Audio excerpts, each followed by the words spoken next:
Hello animal lovers, स्वागत है तुम लोगों की एक और नए वीडियो में। या आई नो कि बहुत दिनों के बाद जो है ये वीडियो आ रहा है, लेकिन मुझे माफ़ कर देना यार।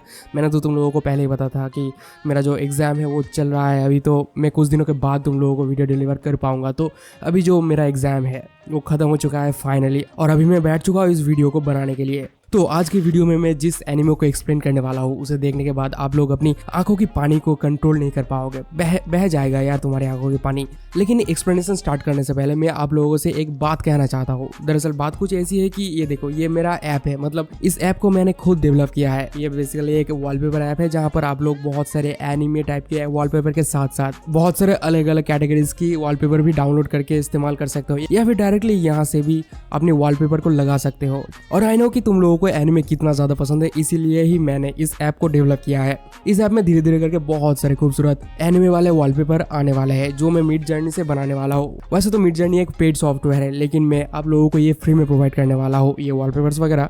लेकिन मिड जर्नी को खरीदने के लिए मुझे पैसे लगे हैं, तो इस ऐप को डाउनलोड करके थोड़ा सा सपोर्ट दिखा देना तुम लोग मुझे, ठीक है ना। तो इस ऐप की जो लिंक है वो तुम लोगों को इस वीडियो की डिस्क्रिप्शन बॉक्स में बहुत ईजिली मिल जाएगा। तुम लोग उस लिंक पे क्लिक करके प्ले स्टोर में जाके उस ऐप को डाउनलोड कर सकते हो। ओके, तो बकवास मैंने बहुत ही ज्यादा कर दिया है, अभी चलो एक्सप्लेनेशन को शुरू करते हैं।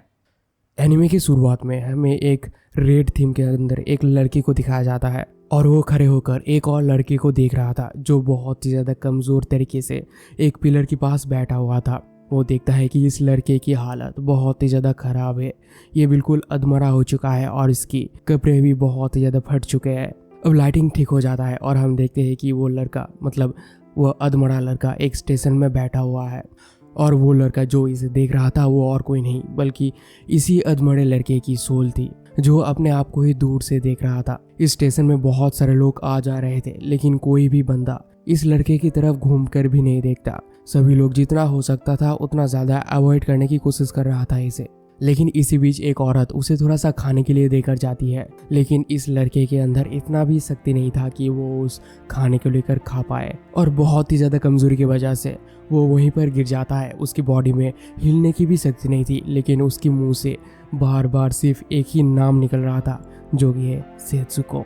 सेत्सुको ये एक बहुत ही ज़्यादा इम्पोर्टेंट कैरेक्टर है जो आप लोगों को कहानी में आगे पता चलेगा, और इस लड़के का नाम है सायता। असल में सेत्सुको सायता की ही बहन है। तभी वहाँ पर एक सफाई कर्मचारी आता है और अपनी छड़ी की मदद से ये चेक करता है कि आखिर ये लड़का जिंदा है या फिर नहीं, और फिर वो थोड़ा बहुत उस लड़के की छानबीन करने लगता है। तभी उसके पॉकेट से एक टीन का डिब्बा निकलता है और वो सफाई कर्मचारी उस टीन के डिब्बे को थोड़ा सा छानबीन करने लगता है। लेकिन यहाँ पर हम देखते हैं कि सहायता की तरह ही और भी बहुत सारे लड़के अधमरे हालात में इसी स्टेशन में पड़े हुए हैं, जहाँ पर कुछ लड़के तो ऑलरेडी मर भी चुके हैं। और वो सफाई कर्मचारी इन सभी लड़कों को एक एक करके चेक करने लगता है आखिर कोई जिंदा भी है या फिर नहीं।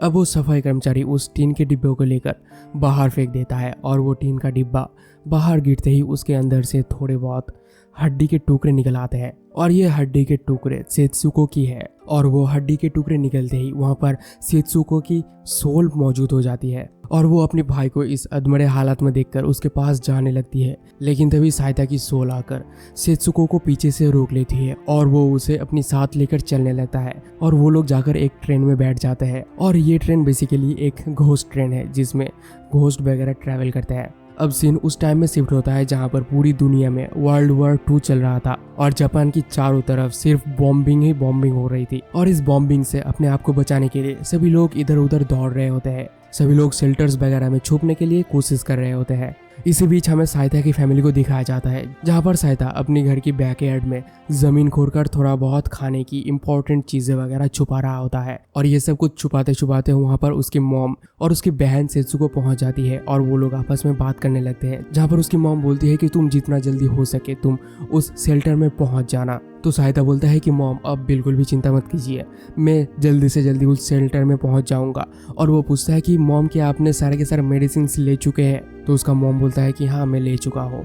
और उसकी मॉम सेत्सुको को रेडी करके वहाँ से चली जाती है शेल्टर की तरफ, और यहाँ पर सहायता अपनी खाना छुपाने के काम को कंप्लीट करके अपनी बहन सेत्सुको को अपनी पीठ पे बांध के वहाँ पर मौजूद थोड़े बहुत ज़रूरी सामान और अपनी पापा की एक फ़ोटो को लेकर वहाँ से निकलने ही वाला होता है, लेकिन तभी चारों तरफ सायरन बज जाता है, यानी कि यहाँ पर बॉम्बिंग स्टार्ट हो चुकी है। तो यहाँ पर सायता और भी जल्दी से घर से बाहर निकलता है और बाहर निकलते ही वो देखता है कि चारों तरफ सिर्फ आग ही आग लगे हुए हैं। मतलब आसमान से फायर वाले बॉम्ब गिराया जा रहा है चारों तरफ। और इस आग को देखकर सायता बहुत ही ज़्यादा पैनिक हो जाता है और वो इधर उधर पागलों की तरह दौड़ने लगता है ताकि वो अपने आप को और अपनी बहन को बचा सके इस आग से। और वो रास्ता ढूंढने लगता है ताकि वो शेल्टर तक पहुंच पाए। वो देखता है कि चारों तरफ बिल्कुल आग ही आग लग चुका है और सारे सिविलियंस इधर उधर दौड़ रहे हैं, भाग रहे हैं। मतलब पूरी तरीके से अफरा तफरी मच चुकी है चारों तरफ। सभी लोग अपनी जान बचाने के लिए सिर्फ और सिर्फ भाग रहे हैं। अब सायता बहुत सारी गलियों के अंदर से होते हुए दौड़ते हुए पहुंचता है एक समुंदर के पास और वो वहां पर पहुंच के ये देखता है कि पूरी की पूरी शहर जल रहा है। अब सायता एक नाले के किनारे एक छोटी सी शेल्टर टाइप की जगह पर पहुंचता है जहां पर वो अपने आप को और अपनी बहन को थोड़ी देर के लिए महफूज रख सके, और वो दोनों यहाँ पर थोड़ा सा बैठ जाता है। लेकिन इस हादसे की वजह से शित्सुको, जो कि एक बहुत ही छोटी सी बच्ची है, वो बहुत ही ज़्यादा डर जाती है और डर के मारे बिल्कुल कांपने लगती है। इस तरफ चारों तरफ आग ही आग जल रहे हैं, लोग मर रहे हैं, लेकिन किसी के पास कुछ भी नहीं है करने के लिए।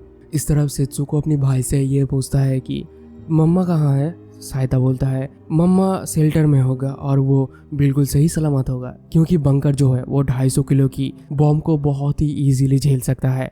और फिर वो बोलता है कि यहाँ पर हम दोनों थोड़ा सा आराम कर लेते हैं और फिर हम दोनों निकलेंगे शेल्टर की तरफ। सायता अब शित्सुको की गालों को थोड़ा सा साफ करने लगता है और वो पूछता है कि शित्सुको क्या तुम ठीक हो। लेकिन शित्सुको यहाँ पर बहुत ही ज़्यादा भोली तरीके से बोलती है कि मेरी एक चप्पल खो गई है भैया। तो सायता बोलता है कि कोई बात नहीं, मैं तुम्हें नए चप्पल खरीद के दूंगा। शित्सुको बोलती है कि मेरे पास पैसे हैं, हम लोग उस पैसे से चप्पल खरीद सकते हैं। और वो अपनी पर्स निकालती है और भाई को देती है, बोलती है कि जरा खोल देना इसे। तो सायता उसे खोलकर शित्सुको को वापस देता है और शित्सुको उस बैग के अंदर से मौजूद सारे के सारे सामान को बाहर निकालती है, जहाँ पर 2-4 कॉइन के अलावा सारे के सारे सिर्फ पत्थर और खिलौने थे। जो देखकर सायता बोलता है कि अरे शित्सुको, तुम तो बहुत ही ज़्यादा अमीर हो। और तभी वहाँ पर अचानक से बारिश स्टार्ट हो जाती है और आसपास की आग धीरे धीरे करके बुझने लगती है। अब शित्सुको और सायता दोनों मिलकर अपने शेल्टर से निकलते हैं दोबारा से एक शेल्टर में जहाँ पर उसके मॉम है वहाँ पर जाने के लिए। और वो धीरे धीरे करके रास्ते से चलने लगते हैं और आसपास देखने लगते हैं। और ये नज़ारा बहुत ही ज़्यादा खौफनाक था। चारों तरफ सिर्फ और सिर्फ जले हुए लाश पड़े हुए हैं, जले हुए घर पड़े हुए हैं, और वो दोनों ये सब कुछ देखते हुए आगे बढ़ रहे हैं। तभी वहाँ पर एक खबरी आता है और वो सभी लोगों को माइक की मदद से ये बोल रहा होता है कि एलिमेंट्री स्कूल में फर्स्ट एड की सुविधा किया गया है, जिन लोगों को भी ज़रूरत है वो लोग वहाँ पर जा सकते हैं। तो सायता और शित्सुको ये दोनों भी डिसाइड करते हैं कि वो लोग एलिमेंट्री स्कूल में जाएंगे ताकि वो लोग थोड़ा बहुत ज़रूरत के सामान वहाँ से ले पाए। तो वो लोग वहाँ पर पहुँच जाते हैं और लाइन में खड़े हो जाते हैं। तभी वहाँ पर एक आंटी आ जाती है और वो सायता को थोड़ा सा दूर ले जाकर पूछती है कि क्या तुमने अपनी मॉम के बारे में सुना है। तो सायता बोलता है कि नहीं, मैंने अपनी मॉम के बारे में तो कुछ भी नहीं सुना है। तो वो आंटी उसे बोलती है कि तुम्हारे मॉम तो बहुत ही ज़्यादा जख्मी है और वो इसी एलिमेंट्री स्कूल में भर्ती है, तो तुम्हें उनके पास बहुत ही जल्दी जाना चाहिए और मैं शित्सुको की ख्याल रखती हूँ। तो सायता दौड़ के जाता है उस एलिमेंट्री स्कूल के अंदर और वो अपनी मॉम को चारों तरफ ढूंढने लगता है। अब वो फाइनली पहुंचता है एक कमरे के अंदर। तो वो डॉक्टर सायता को देखकर बोलता है कि अच्छा सायता, तुम यहाँ पर पहुंच चुके हो, दरअसल मैं तुम्हें ही ढूंढ रहा था। अब वो डॉक्टर एक बॉक्स के अंदर से एक अंगूठी निकाल के सायता को पूछता है कि सायता, क्या ये अंगूठी तुम्हारे मॉम की ही है। तो सायता बोलता है, बहुत ही ज़्यादा पैनिक होकर बोलता है कि हाँ, ये अंगूठी तो मेरी मॉम की ही है। तो अब वो डॉक्टर सायता को लेकर एक और कमरे के अंदर जाता है जहाँ पर उसकी मॉम पूरी तरीके से बैंडेड के अंदर लिपटी हुई थी। मतलब उसकी मॉम की हालत इतनी ज़्यादा ख़राब हो चुकी थी कि उसकी पूरी बॉडी जल चुकी थी यार। तो ये देखकर सायता तो बिल्कुल पूरी तरीके से टूट जाता है। ये बंदा सायता अपनी मॉम की इस हालत को देखकर इतना ज़्यादा टूट चुका था कि ये रोना तक भी भूल चुका था कि अपनी मॉम की इस हालत को देखकर उसे रोना चाहिए, ये तक भी भूल चुका था। अब सायता बाहर आ जाता है और वो देखता है कि शित्सुको बाहर सैंड में खेल रही है। वो शित्सुको के पास आता है और अपनी मॉम की अंगूठी अपनी जेब से निकाल के शित्सुको की बैग में डाल देती है और वो बोलती है कि इस अंगूठी को संभाल के रखना। और वो बोलता है कि मॉम को थोड़ी सी ही चोट लगी है और वो जल्दी ही ठीक हो जाएंगी। अब शित्सुको फाइनली पूछती है कि मॉम कहाँ पर है। तो सायता बोलता है कि दरअसल मॉम निशिनोमिया में है और हम लोग यहाँ पर आज रुकेंगे, मतलब आज रात को यहीं पर ही स्कूल में रुकेंगे और कल हम लोग पहुँच जाएंगे निशिनोमिया अपनी आंटी के घर। लेकिन ये बात सुनकर सेत्सुको बहुत ही ज़्यादा उदास होती है। आखिर ये एक छोटी सी बच्ची ही है यार। अब सेत्सुको थोड़ा सा रोने लगती है और वो बोलती है कि मुझे मम्मा से मिलना है, और वो बहुत ही ज़्यादा रोने लगती है यार। तो साहिदा अपनी बहन को चुप कराने के लिए वहाँ पर मौजूद एथलेटिक बार को पकड़ के वहाँ पर घूमने लगता है और वो बोलता है कि ये देखो सेत्सुको, मैं क्या कर रहा हूँ। लेकिन सेत्सुको यहाँ पर चुपने का नाम ही नहीं ले रही थी। अब दूसरी सुबह उन लोगों की मॉम फाइनली मुक्ति प्राप्त करती है और हॉस्पिटल के वर्कर्स वगैरह उन्हें ले जाकर एक जगह पर फेंक देते हैं जहाँ पर और भी ढेर सारे लाश पहले से मौजूद थे और उन लाशों में आग लगा देते हैं। यार कितनी खौफनाक होगी ऐसी मौत, जो कोई भी कभी भी सोच भी नहीं सकता यार।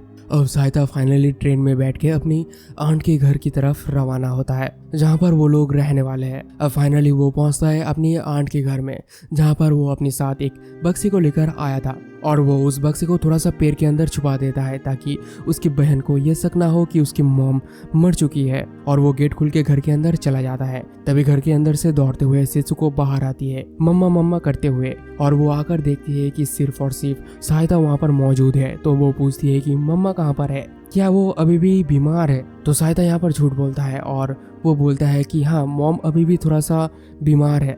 और बंदा बोलता भी क्या यार, बोल देता है कि उसकी मॉम मर चुकी है। अब साहिदा पहुंचता है अपने रूम में जहां पर वो देखता है कि सेत्सुको पहले से ही वहां पर बैठी हुई है और वो बैठ के अपनी मॉम की अंगूठी को देख रही होती है और वो पूछती है कि क्या इस अंगूठी को मॉम की अब ज़रूरत नहीं है, क्या मॉम इस अंगूठी को मुझे दे दी है। तो साहिदा बोलता है कि हाँ मॉम ने इसे तुम्हें दे दिया है, लेकिन इसे खोना मत। और वो बोलता है कि जब मॉम ठीक हो जाएंगी तब मैं तुम्हें उनके पास लेकर जाऊंगा मिलाने के लिए, तो जल्दी से अब सो जाओ। तो सेत्सुको एक अच्छी बच्ची की तरह सो जाती है। अब साहिदा चुपके से बाहर आता है और बाहर छुपाया हुआ बक्से को लेकर रूम के अंदर चला जाता है, क्योंकि शायद इस बक्से के अंदर उसकी मॉम की यादें होंगी या फिर उसकी मॉम की अस्थियां होंगी, मुझे नहीं पता। अब नेक्स्ट दिन हम देखते हैं कि साहिदा उसी जगह पर पहुंच जाता है जिस जगह पर उसका घर था, लेकिन ये जगह बिल्कुल पूरी तरीके से तबाह हो चुका था। लेकिन साहिदा यहाँ पर खोद खाद के अपना छुपाया हुआ सामान, मतलब खाना वगैरह वहाँ से निकाल लेता है और एक टांगे की मदद से वहाँ से लेकर चलने लगता है। तभी उसे रास्ते में थोड़ा सा पानी दिखता है, तो वो वहाँ पर थोड़ा सा मुंह हाथ धोकर खुद को फ्रेश कर लेता है और एक जार के अंदर से थोड़ा सा आचार निकाल के वो खा लेता है। और वो इस आचार को बहुत ही सुकून के साथ खाता है और कुछ ज्यादा ही फील लेता है इसका। और इन्हीं सामानों के बीच वो टीन का डिब्बा भी मौजूद था। दरअसल इसके अंदर फ्रूट ड्रॉप्स है। और फिर वो उस सामान को लेकर पहुंच जाता है आंटी के घर में।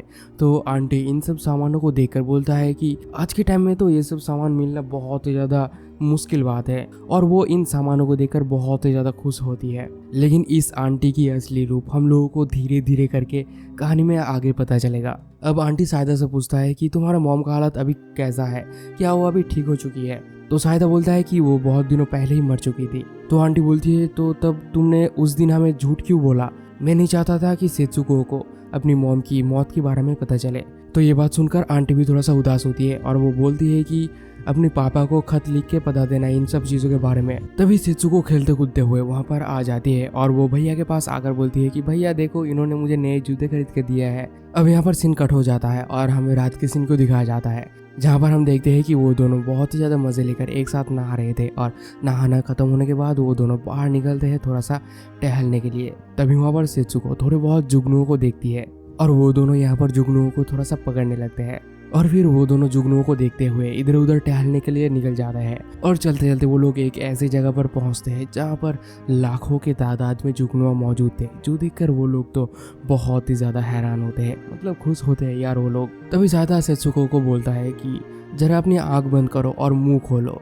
तो सेत्सुको वैसा ही करती है और अपनी आँख बंद करके मुंह खोलती है। तभी साहिदा अपनी पॉकेट से एक फ्रूट ड्रॉप निकाल के सेत्सुको की मुंह में डाल देता है और सेत्सुको इस फ्रूट ड्रॉप को पाते ही वो बहुत ही ज़्यादा खुश हो जाती है और वो वहीं पर ही फ्रूट ड्रॉप्स कह के दौड़ने कूदने लगती है। और इतनी सी चीज के लिए इन दोनों की खुशी का कोई ठिकाना नहीं रहता। और फाइनली कुछ देर बाद वो लोग पहुंच जाते हैं घर में। अब नेक्स्ट दिन बाहर बहुत तेज बारिश हो रही थी और घर के अंदर से सुगो जो है वो कैंची की मदद से पेपर काट काट के कुछ तो कर रही थी और साहिदा लेट कर किताबें पढ़ रहा था। तभी वहाँ पर आंटी आ जाती है और साहिदा को पूछती है कि क्या तुम्हें स्कूल नहीं जाना। तो साहिदा बोलता है कि दरअसल मेरा स्कूल हमले की वजह से टूट चुकी है और जाने के लिए मेरे पास कोई भी जगह नहीं है, मतलब स्कूल नहीं है। और फिर आंटी उसे पापा को लिखा हुआ खत के बारे में पूछती है। तो साहिदा बोलता है कि हाँ, मैंने तो बहुत दिनों पहले ही लिख दिया था, लेकिन अभी भी उस खत का कोई जवाब नहीं आया है। तो ये बात सुनकर आंटी वहाँ से जाने लगती है और सेचुको को बोलती है कि जब तुम्हारा काम हो जाए तब मुझे वो कैंची लौटा देना, दरअसल मुझे कोई काम है। अब रात में हम देखते हैं कि वो सभी लोग मिलकर डिनर कर रहे होते हैं, जहाँ पर आंटी सभी लोगों को बोल में खाना उठाकर दे रही थी। वो अपनी पति और अपनी बेटी को भर भर के चावल वगैरह उठा कर देती है, लेकिन साहिदा और सेचुको इन दोनों को सिर्फ सूप के अलावा और कुछ भी नहीं देता। लेकिन ये दोनों उस सूप को ही चुपचाप खा लेते हैं, कुछ भी नहीं कहते। तभी वहाँ पर अचानक सायरन बजने लगती है, मतलब हमला होने वाला है वहाँ पर। तो इस सायरन को सुनते ही सभी लोग पहुँच जाते हैं बंकर में, जहाँ पर वो लोग थोड़ी देर के लिए तो महफूज है। अब नेक्स्ट सुबह वो लोग डिसाइड करते हैं कि वो लोग बीच में जाएंगे। तो वो दोनों उछलते कूदते हुए बहुत ही खुश होकर गांव के अंदर से होते हुए पहुंच जाते हैं बीच में। और बीच का नज़ारा देखकर वो दोनों बहुत ही ज़्यादा सुकून महसूस करते हैं। अब वो दोनों दौड़ते हुए चले जाते हैं बीच के पास नहाने के लिए और वहाँ पर वो दोनों अपने कपड़े वगैरह उतार के पहुँच जाते हैं समुंदर में। लेकिन जाते वक्त हम देखते हैं कि सेचुको की पीठ में कुछ लाल लाल धब्बे जैसा कुछ चीज बना हुआ है। दरअसल ये गर्मी के वजह से हुआ इचिंग है। तो साहिदा अब एक कपड़े को भिगा के उसकी इचिंग वाली जगह पर उस कपड़े को थोड़ा सा लगाने लगता है ताकि सेचुको को थोड़ा सा आराम महसूस हो और सेचुको को भी यहाँ पर थोड़ा सा आराम महसूस होती है। अब सेचुको यहाँ पर थोड़ा सा आगे जाकर नहाने लगती है और वो बोलती है कि ये तो एक बहुत ही बड़ा बाथटब लग रहा है। वो लोग यहाँ पर बहुत ही ज़्यादा मस्ती मजाक भी करते हैं, खेल कूद भी करते हैं और फाइनली दोनों सुकून से बैठ जाते हैं और नज़ारे का मजा लेते हैं। अब यहाँ पर हमें साहिदा और सेचुको की फ्लैशबैक दिखाया जाता है जब उन लोगों की मॉम भी जिंदा थी और वो लोग एक जगह पर छुट्टियां मनाने के लिए आए हुए थे और उन लोगों की फैमिली एक बहुत ही ज्यादा खुशहाल फैमिली थी। तभी साहिदा की फ्लैशबैक टूटती है एक सायरन की आवाज से और साहिदा और सेचुको वहां से दौड़ के भागने लगती है। तभी अचानक सेचुको एक जगह कर बैठ जाती है और वो बोलती है कि मैं बहुत ही ज्यादा टायर्ड हो चुकी और मुझे बहुत ही ज्यादा भूख भी लगी है, मुझे पीठ में उठा लो ना। तभी अचानक वहाँ पर ईयर रेड स्टार्ट हो जाती है। अब यहाँ पर सीन शिफ्ट होता है और हम देखते हैं कि वो दोनों आंटी के घर में पहुंच जाती है, जहाँ पर आंटी साहिदा को ये बता रही थी कि मुझे तुम्हारी मॉम की कुछ सामान मिली है जिसमें से ये किमोनो वगैरह भी है। दरअसल ये तो कोई काम में नहीं लग रहा, तो मैं क्यों ना सोच रही थी कि इसे बेच के थोड़ा सा खाने का सामान ले आया जाए। तो साहिदा भी बोलता है कि हाँ हाँ क्यों नहीं, जरूर। तभी सेचुको नींद से उठ जाती है और वो बोलती है कि नहीं, मैं इसे नहीं बेचने दूंगी और वो आंटी के हाथ को पकड़ के रोने लगती है। तभी साहिदा साइड से आता है और सेचुको को पकड़ के थोड़ा सा संभालने की कोशिश करता है। अब नेक्स्ट सीन में हम देखते हैं कि उसकी आंटी एक बोरी भर के चावल खरीद के लेकर आई थी उन किमोनो को बेच के, जो देखकर साहिदा तो बहुत ही ज्यादा खुश होता है, लेकिन सेचुको अभी भी उस बात को लेकर नाराज थी। तो आंटी उन दोनों को थोड़ी सी चावल देती है और बाकी का चावल वो अपने साथ लेकर चली जाती है। अब नेक्स्ट सुबह हम देखते हैं कि वो तीनों मिलकर, मतलब आंटी, सेचुको और साहिदा, ये तीनों मिलकर खाना खा रहे थे, जहाँ पर आंटी उन दोनों को सफेद चावल देती है खाने के लिए, लेकिन अपनी पति और अपनी बेटी के लिए राइस बॉल्स बनाती है, जो देखकर सेचुको बोलती है कि मुझे भी राइस बॉल्स खाने हैं। तो साहिदा बोलता है कि दरअसल हम लोग लंच में खाएंगे राइस बॉल्स। तो आंटी यहाँ पर फर्क जाती है और वो बोलती है कि नहीं, ये राइस बॉल्स सिर्फ और सिर्फ उन लोगों के लिए है जो देश की रक्षा करते हैं, मतलब आर्मियों के लिए, और तुम दोनों को लंच में भी यही खाने के लिए मिलेगा। और फिर वो बोलती है कि शायद तुम अब बड़े हो चुके हो और तुम्हें थोड़ा सा समझदार बनना चाहिए। तुम हमेशा चावल चाहते हो खाने के लिए, लेकिन तुम कभी भी कुछ भी कमा के नहीं लाते हो। साला उसी की पैसे से तो चावल लाया था तूने। खैर छोड़ो, बोला था ना इसकी असली रूप तुम लोगों को थोड़ी देर बाद में जाकर पता चलेगी। तो ये बात सुनकर सेत्सु बोल देती है कि अरे ये चावल तो हमारी ही है। तो आंटी इस बात पे भी भड़क जाती है और वो बोलती है कि क्या इसके मतलब तुम मुझे चोर बोल रही हो? अबे कब बोला इसने तुझे चोर?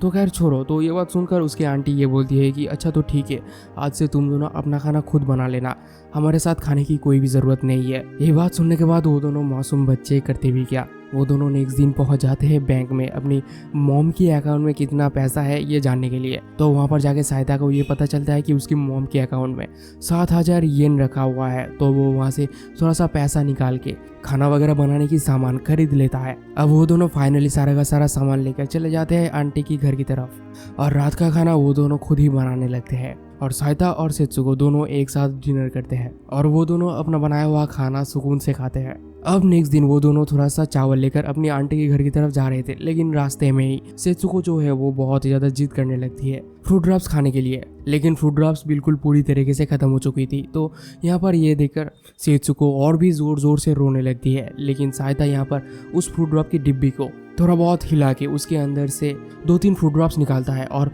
उस फ्रूट ड्रॉप्स के साथ साथ टूटे हुए फ्रूट ड्रॉप्स भी निकलते हैं। तो सेत्सुको एक बहुत ही समझदार बच्चे की तरह सिर्फ और सिर्फ उस टूटे हुए फ्रूट ड्रॉप्स को खाती है और बाकी के सारे फ्रूट ड्रॉप्स को उस टीन के डिब्बी के अंदर रख देती है। अब रात में उसकी फ्रूट ड्रॉप्स जो है वो बिल्कुल पूरी तरीके से ख़त्म हो जाती है। तो सायता उसके टीन की डिब्बी को लेकर उसके अंदर थोड़ा सा पानी डाल देता है और उस टीन की डिब्बी को हिला देता है ताकि उस टीन की डिब्बी में जो फ्लेवर्स लगा हुआ था फ्रूट ड्रॉप्स की वो उस पानी में आ जाए। और वो दोनों अपने रूम में बैठ के उस टीन की डिब्बी के अंदर से उस पानी को एक बाउल में निकालता है और फिर सायता सेत्सुको को दे देता है खाने के लिए और सेत्सुको बहुत ही सुकून के साथ वो पानी खा लेती है। अब रात में सेत्सुको अचानक से रोने लगती है और उसकी रोने की आवाज़ सुनकर उसकी आंटी सेत्सुको के रूम की तरफ आ जाती है और सेत्सुको को डांटते हुए बोलती है कि जरा इसे चुप कराओ, क्योंकि मेरी पति और मेरी बेटी अभी भी सो रहे हैं और तुम ऐसे चुप नहीं कराओगे तो मेरे पति और मेरी बेटी सो नहीं पाएंगे। तो सायता के पास और कोई चारा नहीं रहता, इसीलिए वो सेत्सुको को अपनी गोदी में उठा के बाहर निकल जाता है थोड़ा सा टहलने के लिए ताकि सेत्सुको थोड़ा सा चुप हो जाए। और अगले सीन में हम देखते हैं कि वो लोग एक शेल्टर में पहुंच चुके थे। दरअसल आंटी के पास से इतना ज़्यादा ताना सुनने की वजह से वो लोग डिसाइड करते हैं कि वो लोग अब अकेले ही रहेंगे इस शेल्टर के अंदर। उसकी आंटी हर वक्त सायता को अपनी घर छोड़ने के लिए बोलती रहती थी, इसीलिए सायता ने यही डिसीजन लिया था। और फिर सायता अपनी आंटी के घर से अपना सारा का सारा सामान लेकर पहुंच जाता है उसी शेल्टर में, वहाँ पर बिल्कुल पूरी तरीके से रहने के लिए। अब वो लोग यहाँ पर खुशी खुशी रहने लगते हैं। सायता यहाँ पर बहुत ज़्यादा मेहनत करके इधर उधर से सामान इकट्ठा करके थोड़ा बहुत स्नेल भी इकट्ठा करके एक खाना बनाता है, एक डिश बनाता है, जो देखकर वो दोनों बहुत ही ज़्यादा भूखे हो जाते हैं और वो दोनों एक साथ बैठ के मज़े के साथ उस खाने को एंजॉय करते हैं। अब फाइनली वहाँ पर रात हो जाता है और वो दोनों चले जाते हैं बंकर के अंदर सोने के लिए। वहाँ पर वो लोग मच्छरदानी भी टंगाते हैं ताकि उन लोगों को कीड़ा वगैरह ना कटे। तो सायता अपने साथ थोड़ा बहुत फायरफ्लाइज भी पकड़ के लाया था ताकि बंकर के अंदर ज़्यादा अंधेरा ना रहे और सेत्सुको इस अंधेरे से ना डरे। और वो इन जुगनुओं को ले आकर अपनी मच्छरदानी के अंदर छोड़ देता है, जिसकी वजह से उसकी मच्छरदानी बिल्कुल पूरी तरीके से जगमगाने लगता है। और ये सीन बहुत ही ज़्यादा वाकई में बहुत ही ज़्यादा खूबसूरत लगता है यार। और फिर वो लोग खुशी खुशी उस बंकर के अंदर सो जाते हैं। अब नेक्स्ट सुबह हम देखते हैं कि सायदा थोड़ा बहुत खाने पीने का सामान इधर उधर से इकट्ठा करने लगता है। तभी वो अचानक देखता है कि सेत्सुको जमीन में कुछ तो कर रहा है और सायदा सेत्सुको के पास जाकर पूछता है कि आखिर तुम क्या कर रहे हो। तो सेत्सुको बोलती है कि दरअसल देखो, ये सब फायरफ्लाइज मर चुके हैं तो मैं इन्हें कब्र दे रही हूँ। और वो बोलती है कि मम्मा भी इस समय कब्र में होंगे ना। और वो बोलती है कि आंटी ने मुझे पहले ही बता दिया था कि मेरी मम्मा मर चुकी है और उन्हें कब्र में दफना दिया गया है। जो सुनकर सायदा तो बहुत ही ज़्यादा हैरान होता है और अब उसके आंखों से पानी टपकने लगता है। जो बंदा अपनी मॉम की मौत पे नहीं रोया था ताकि वो टूट ना जाए, वो अब जाके रोता है। इतने दिनों से वो अपनी इस आंसू को अपने अंदर दबा के रखा था यार, ताकि वो अपनी बहन को फेस कर पाए, वो अपनी बहन को संभाल पाए। अब कुछ दिन बाद के हालात हमें दिखाया जाता है, जहाँ पर हम देखते हैं कि सायदा के पास सारा का सारा सामान ख़त्म हो चुका है, जिसके बदले में वो सामान खरीद पाए, मतलब चावल वगैरह खरीद पाए। तो वो एक फार्मर के पास पहुँच जाता है और वो बोलता है कि मेरे पास कोई भी सामान नहीं है, लेकिन मेरे पास थोड़े बहुत पैसे हैं, क्या आप उस पैसों के बदले में आप मुझे चावल बेच सकते हैं। तो वो फार्मर मना कर देता है और वो बोलता है कि मेरे पास भी अब कोई चावल बचा नहीं है जो मैं बेच सकूं। तो ये बात सुनकर सायदा और सेत्सुको दोनों ही अपना मन खराब करके वहाँ से चले जाते हैं। लेकिन रास्ते में उन्हें थोड़े बहुत टमाटर के पौधे दिखते हैं, जहाँ पर ढेर सारे टमाटर लगे हुए थे। तो वहाँ पर मौजूद उन टमाटरों को वो थोड़े बहुत खाने लगते हैं और अपने साथ ले आकर उसी बंकर में पहुँच जाते हैं। अब कुछ समय बाद हम देखते हैं कि सायदा सेत्सुको की बाल कंघी कर रहा था और यहाँ पर सेत्सुको की हालत बहुत ही ज़्यादा ख़राब हो चुकी थी। उसकी पीठ में बिल्कुल पूरी तरीके से इचिंग भर चुकी थी और खाना ना मिलने की वजह से उसकी हड्डियाँ भी दिख रही थी। अब रात में सायदा दोबारा से चला जाता है थोड़ा सा खाना चोरी करने के लिए, लेकिन बदकिस्मती से इस बार सायदा पकड़ा जाता है और वो दौड़ते हुए अपनी शेल्टर में आकर पहुंच जाता है। लेकिन उसके पीछे पीछे खेत की मालिक भी आकर पहुंच जाता है और सायदा को पकड़ के मारते हुए लेकर चला जाता है पुलिस स्टेशन में। वो बंदा सायदा को बहुत ही ज़्यादा बुरी तरीके से मारता है, लेकिन खुशकिस्मती से वो पुलिस ऑफिसर थोड़ा सा अच्छा था और वो उस बंदे को बोलता है कि अगर तुम यहाँ से अभी तुरंत नहीं गए तो मैं तुम्हें एक बच्चे को मारने के अपराध में जेल के अंदर डाल दूंगा। जो सुनकर वो बंदा वहाँ पर घबराते हुए चला जाता है वहाँ से, और वो पुलिस ऑफिसर सहायता को ये बोलकर छोड़ देता है कि आगे से अपना ध्यान रखना। सहायता जब पुलिस स्टेशन से बाहर आता है तब वो देखता है कि सेत्सुको बाहर ही उसका इंतजार कर रही थी। अब सहायता और सेत्सुको दोनों एक दूसरे को पकड़ के रोने लगते हैं, और सहायता सेत्सुको को अपने कंधे पे उठाकर शेल्टर की तरफ चला जाता है। अब नेक्स्ट दिन हम देखते हैं कि सहायता दौड़ते हुए कहीं पर तो जाता है, और दूसरी तरफ हम देखते हैं कि सेत्सुको उसी शेल्टर के अंदर बैठ के अपने साथ बातें कर रही थी, और वो अपने आप से ये बोल रही थी कि भैया उस मरे वाले माउंटेन में गया है थोड़ा सा लकड़ियाँ इकट्ठा करने के लिए, ताकि हम लोग आग जला सके। लेकिन दूसरी तरफ हम देखते हैं कि सहायता अब जब भी किसी भी जगह पर बॉम्बिंग वगैरह होता है तभी उसी जगह पर पहुंच जाता है, और वहां पर जाके हर एक घर में घुस जाता है, और वहां पर मौजूद खाने पीने का सामान लेने लगता है। क्योंकि जब भी बॉम्बिंग होता है तब सभी के सभी लोग चले जाते हैं शेल्टर में, और सभी के सभी घर पूरी तरीके से खाली हो जाती है। तो सहायता इसी चीज का फायदा उठाता है और खाने पीने का सामान इकट्ठा करके चला जाता है शेल्टर में। घर पे आके वो खाना वगैरह बनाता है और सेत्सुको के पास लेकर आता है खाना खिलाने के लिए। लेकिन यहाँ पर हम देखते हैं कि सेत्सुको की हालत दिन ब दिन बहुत ही ज़्यादा ख़राब होती जा रही थी। अब सेत्सुको ठीक से बोल भी नहीं पा रही थी और वो हमेशा लेटी रहती थी। सहायता अब सेत्सुको को अपने हाथों से खाना खिलाने लगता है, और वो बोलता है कि जब तुम ठीक हो जाओगी मैं तुम्हें दोबारा से उसी बीच में लेकर जाऊँगा। अब नेक्स्ट दिन सहायता बॉम्बिंग के टाइम दोबारा से अपना काम करने के लिए चला जाता है, मतलब घर वगैरह से खाना वगैरह इकट्ठा करने के काम में चला जाता है, और बहुत सारा सामान इकट्ठा करने के बाद वो दौड़ता है अपने शेल्टर की तरफ। अब दूसरे दिन सहायता चला जाता है लोगों के पास अपनी इकट्ठा किया हुआ सामान बेचने के लिए, लेकिन उसका सामान कोई भी नहीं खरीदता।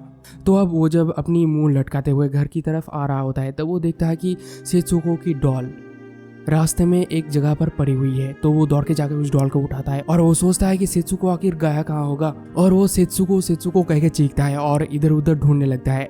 तभी वो देखता है कि सेत्सुको एक जगह पर पड़ी हुई है, और सेत्सुको की इस हालत को देखकर सहायता को यही लग रहा होता है कि शायद सेत्सुको अब नहीं रही। लेकिन जब वो सेत्सुको के पास जाता है तब वो देखता है कि सेत्सुको के अंदर अभी भी थोड़ी सी जान बची हुई है, मतलब वो अभी भी जिंदा है। अब सहायता सेत्सुको को ले जाता है डॉक्टर के पास, डॉक्टर को दिखाने के लिए, और वहाँ पर जाकर हम देखते हैं कि सेत्सुको की हालत पहले से भी और भी ज़्यादा खराब हो चुकी थी। तो डॉक्टर सेत्सुको की इस हालत को देखकर सहायता को बोलता है कि इसे खाना खिलाओ। सहायता बोलता है कि इसे कोई दवाई दीजिए, लेकिन डॉक्टर बोलता है कि इसे खाना खाने की ज़रूरत है तो इसे खाना खिलाओ। तो ये सुनकर सहायता थोड़ा सा गुस्सा हो जाता है और बोलता है कि मैं खाना कहाँ से लाऊं, और थोड़ा सा रोते हुए फेस लेकर वहाँ से निकल जाता है। रास्ते में उसे एक आदमी दिखता है जो वहाँ पर खड़े होकर एक बर्फ़ की सिल्ली को काट रहा था। तो बर्फ़ कटना ख़त्म होने के बाद वहाँ पर नीचे थोड़ा सा बर्फ़ गिरा हुआ था, तो सहायता उसी बर्फ़ को उठाकर सेत्सुको को खिलाने लगता है। अब सहायता सेत्सुको को पूछता है कि सेत्सुको तुम्हें क्या खाना है। तो सेत्सुको बोलता है कि मुझे जेली खाना है, फ्रूट ड्रॉप्स खाना है, और भी बहुत सारे जापानीज़ फ्रूट्स के नाम बताता है। तो सहायता बोलता है कि अच्छा ठीक है, मैं बैंक से पैसे उठा कर ले आता हूँ और उसके बाद सभी के सभी फूड हम लोग खा सकेंगे। लेकिन सेत्सुको दोबारा से रोने लगती है और वो बोलती है कि मुझे ये सब नहीं खाना है, वो सब चीज़ें तुम खा लो लेकिन मुझे छोड़ के मत जाओ, मुझे छोड़ के मत जाओ। सहायता बोलता है कि तुम टेंशन मत करो सेत्सुको, मैं तुम्हारे लिए बहुत ही अच्छे अच्छे खाना लेकर आऊँगा और तुम जल्द ही बिल्कुल ठीक हो जाओगे, और मैं तुम्हें कभी भी नहीं छोड़ के जाऊँगा सेत्सुको। अब सहायता जो है वो बैंक में चला जाता है पैसे उठाने के लिए, और वो जब पैसे लेके बैंक से बाहर जा ही रहा था कि तभी वो दो आदमी को बातें करते हुए सुनता है, जहाँ पर वो दोनों बातें कर रहे थे कि जापान अमेरिका के सामने सरेंडर कर चुका है। तो ये सुनकर सहायता थोड़ा सा गुस्सा होकर पूछता है कि क्या जापान सरेंडर कर चुका है। तो उसे जवाब मिलता है कि हाँ, जापान अमेरिका के सामने सरेंडर कर चुका है। और वो बंदा बोलता है कि सारे के सारे नेवी के जो शिप्स है वो सभी के सभी डूब चुके हैं और सारे सोल्जर्स मर चुके हैं, और बदकिस्मती से सहायता के पापा भी एक नेवी ऑफिसर था, यानी कि उसके डैड भी इस जंग में मर चुके हैं। अब सहायता गुस्से में दौड़ते हुए बाहर आ जाता है, लेकिन उसके पास अभी भी डैड की वही फोटो मौजूद था जिसको उसने अपने घर से लेकर आया था। अब वो चलते चलते अकेले ही शेल्टर की तरफ जाने लगता है, और शेल्टर में सेत्सुको अधमरी हालत में लेट के कुछ खाए जा रही थी। तो जब सहायता की नजर में ये पड़ता है तब वो दौड़ के सेत्सुको के पास आता है, और वो देखता है कि सेत्सुको लेट के मार्बल चूस रही थी। तो वो सेत्सुको के मुंह से उस मार्बल को निकालता है और वो बोलता है कि सेत्सुको, ये मार्बल है, कोई खाने की चीज नहीं है, मैं तुम्हारे लिए खाने के लिए चिकन और एग लाया हूँ, मैं जल्दी से ये सब कुछ बना के ले आता हूँ, तब तक तुम यहीं पर लेटी रहो। लेकिन सेत्सुको अपने कमजोर शरीर के साथ धीमी धीमी आवाज में बोलती है कि भैया ये लो, ये खा लो, मैंने ये आपके लिए बनाया है, ये राइस बॉल्स है, क्या आपको ये नहीं चाहिए।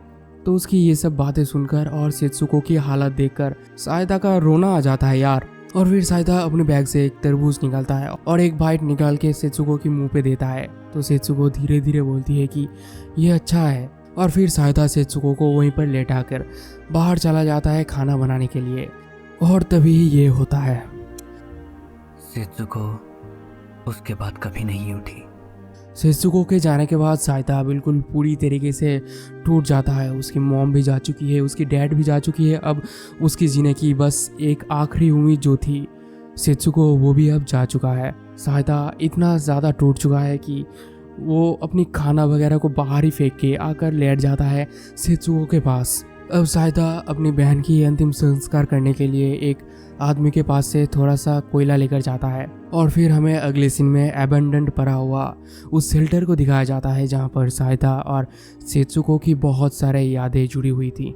अभी भी वहाँ पर उन लोगों की सामान वैसे ही रखा हुआ है जैसे वो लोग छोड़ के गए थे। वो वाटरमेलन भी अभी वहीं पर ही पड़ा हुआ है। और इसी तरीके से कितनी सारी कहानियाँ अनकही रह जाती है, अनसुनी रह जाती है। कितनी सारी कहानियाँ ऐसे ही शेल्टरों में दबी रह जाती है। शायद ये शेल्टर्स चीख चीख के कहना चाहता है, अपनी कहानियाँ सुनाना चाहता है, अपनी दुख, अपनी दर्द जो बरसों से अपने अंदर दबा के रखा हुआ है।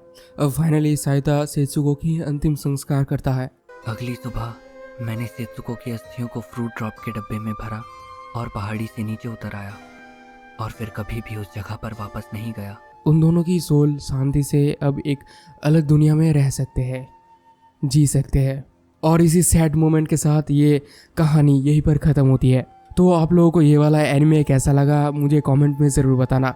और अगर आप लोगों को थोड़ा सा भी रोना आया है तो मुझे ये बात भी कमेंट में ज़रूर बताना। सच बताओ तो ये एनिमे एक्सप्लेन करते हुए मैं कितना बार रोया हूँ मुझे खुद भी नहीं पता है। वो जो लोग बोलते हैं ना कि एनिमे सिर्फ और सिर्फ एक कार्टून है, उन लोगों के मुंह पे मारने के लिए एक परफेक्ट एनिमे है ये ग्रेव ऑफ द फायरफ्लाइज। उन लोगों के मुंह पे ये वाला एनिमे एक बार ज़रूर से मारना, ताकि उन लोगों को भी रियलाइज़ हो कि एनिमे बस एक कार्टून नहीं होता, इसके अंदर फीलिंग्स रहता है यार। और हाँ, अभी मैं एक अनाउंसमेंट करना चाहता हूँ। दरअसल बात कुछ ऐसी है कि मेरा एक नया पीसी आने वाला है। शायद से ये वीडियो अपलोड करने से पहले नया पीसी आ सकता है। तो नया पीसी अगर आ जाता है तो मैं उसकी अनबॉक्सिंग की वीडियो इसी वीडियो की डिस्क्रिप्शन में डाल दूंगा, ठीक है ना। जो कि तुम लोगों को मेरे एक दूसरे चैनल पर मिल जाएगा जहाँ पर मैं टेक्नोलॉजी वगैरह की वीडियोस डाला करता हूँ। तुम लोग उस चैनल को भी सब्सक्राइब कर सकते हो। और मुझे एक बात बताना कमेंट सेक्शन में कि मुझे क्या एक गेमिंग चैनल स्टार्ट करना चाहिए। बेसिकली मैं एक गेमिंग चैनल स्टार्ट करना चाहता हूँ और मुझे गेम खेलना बहुत ज़्यादा पसंद है। लेकिन मेरा अभी जो लैपटॉप है वो थोड़ा सा डब्बा लैपटॉप है, मतलब इसमें काम वगैरह ठीक ठाक होता है लेकिन कोई भी गेम बिल्कुल भी नहीं चलता। मतलब माइनक्राफ्ट भी ठीक से नहीं चलता यार, माइनक्राफ्ट ऑन भी नहीं होता ठीक ठाक से। तो नया पीसी आने के बाद ही मैं गेमिंग चैनल खोलने के बारे में सोच रहा हूँ। तो तुम लोग अपना जो ओपिनियन है वो कमेंट सेक्शन में शेयर कर सकते हो और मैं एक पोल भी डालने का ट्राई करूँगा, ठीक है ना। तो आज की वीडियो यहीं तक ही रखते हैं, मिलते हैं नेक्स्ट वीडियो में। तब तक के लिए बाय बाय।